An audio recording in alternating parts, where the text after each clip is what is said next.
जाति और धर्म इनमें बटे हुए इस समाज में एक ऐसा भी संत हुआ जिसने निराकार ईश्वर की अवधारणा दी, निराकार ब्रह्म की उपासना की।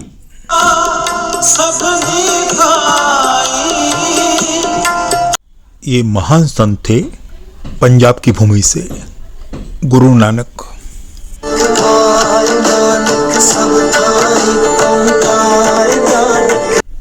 तलवंडी नाम की पावन जगह थी पंजाब में, और कालू मेहता और तृप्ता देवी के घर इस अद्भुत बालक का जन्म हुआ।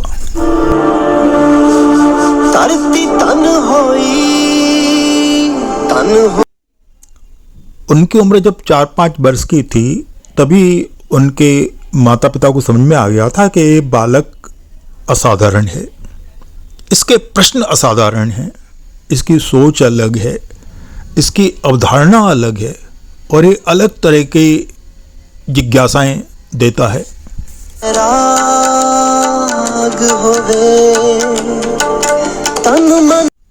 उन्होंने कहना शुरू कर दिया कि भगवान केवल मंदिर में नहीं रहता और ना ही केवल मस्जिद में रहता, भगवान तो जहां देखो, जहां भी भावना से देखो वहीं दिखाई देने लगता है। देखो थल में, चाहे नील गगन में निहार लो।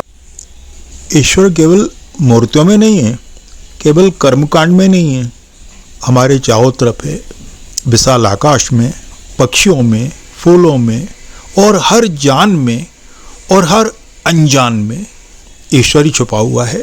भगवान समाए संसार में।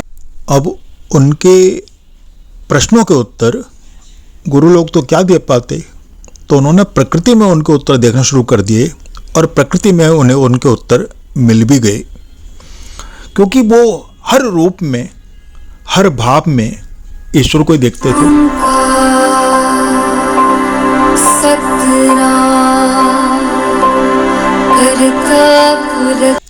खत्री परिवार के थे तो पिता ने उन्हें कुछ पैसा दिया कि जाओ कोई व्यवसाय शुरू करो, और किया क्या इन्होंने उस पैसों से भूखे लोगों को भोजन कराया और कहा कि सच्चा सौदा तो यही है, इसी में जीवन का सार है।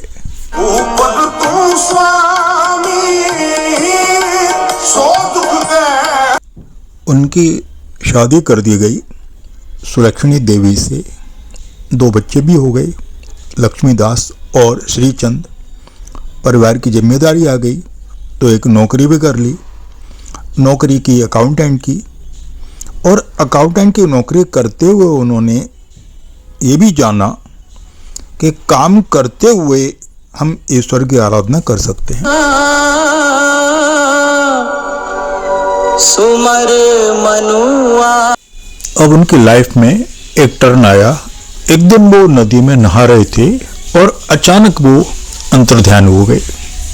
लोग परेशान हुए, 3 दिन तक दिखाई नहीं दिए तो लोग शंकित हो गए, लेकिन 3 दिन बाद वो नदी से प्रकट हुए और कहते हैं कि नदी से निकलते वक्त उनके जो पहला वाक्य था वो था, ना कोई हिंदू ना मुसलमान, सभी एक विधाता की संतान।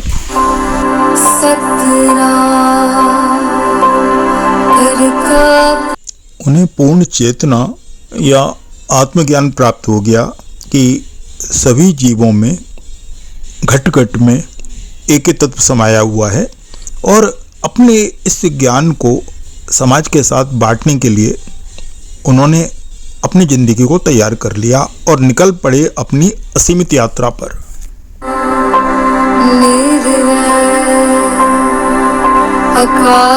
और इसके बाद वो नहीं रुके, लगातार यात्राएं करते रहे। पूर्व में आसाम, बांग्लादेश तक गए, दक्षिण में श्रीलंका और सिंध की यात्रा की, और उत्तर में कश्मीर, तिब्बत और बुद्धिस्ट मोंग तक पहुंचे, और पश्चिम में मक्का, मदीना तक।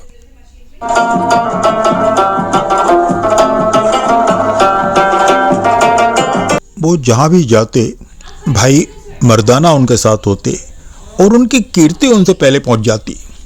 संगीतमय वातावरण में जब वो उपदेश देते तो लोग मोहित हो जाते और बाद में उनका पालन करने का संकल्प लेते।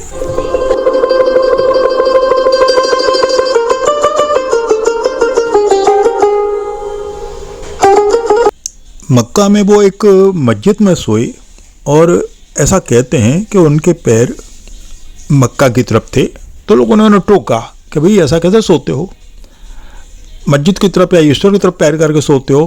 तो उन्होंने कहा कि मेरे पैर उधर कर दो जहाँ ईश्वर ना हो, और वो जहाँ जहाँ उनके पैर किए गए, कैसा कहते हैं कि मस्जिद उसी दिशा में मुड़ गई। अपनी बातों को वो सरल समझाने वाले अंदाज में कहते, कहीं सॉफ्ट होते कहीं हार्ड होते, जैसी भी ज़रूरत होती वैसा करते और अपनी बात सामने वाले के हृदय में उतारने में सफल हो जाते थे।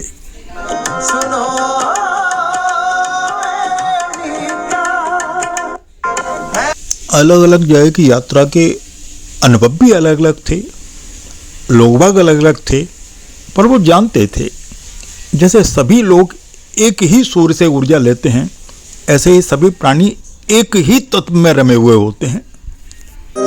उस रब सच्चे तो ही रहनी, सुनिया कोई खाली मुड़िया नहीं।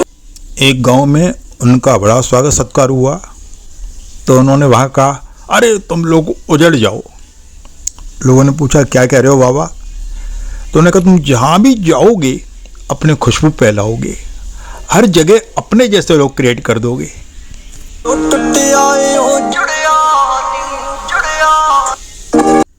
15वीं शताब्दी में उन्होंने सिख धर्म की स्थापना की और इस तरह वो सिख धर्म के पहले गुरु हुए।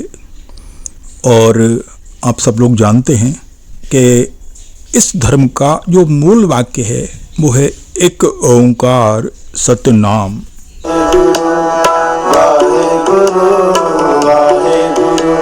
1921 में उन्होंने करतारपुर बसाया।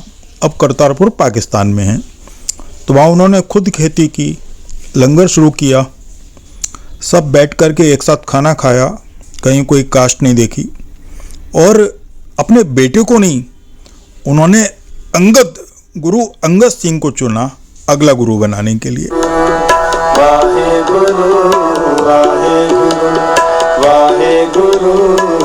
सिख धर्म के 3 आधारभूत स्तंभ हैं। पहला है नाम जप या सिमरन, जो मूल तत्व है कि ईश्वर लगातार मन में रहना चाहिए, माने नाम जप। और दूसरा है किरत करनी, माने किसी के भरोसे नहीं, खुद मेहनत करके अपना पेट पालना। और तीसरा है बंद चखना, माने जो हमारे पास है उसे दूसरे के साथ मिल बांट के खाना। ये 3 इसके आधार स्तंभ हैं।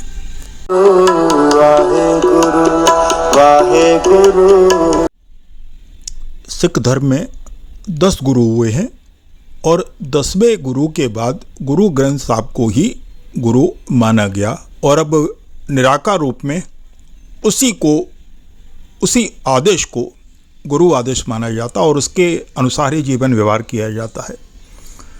थैंक यू वेरी मच, आपने ध्यान से सुना।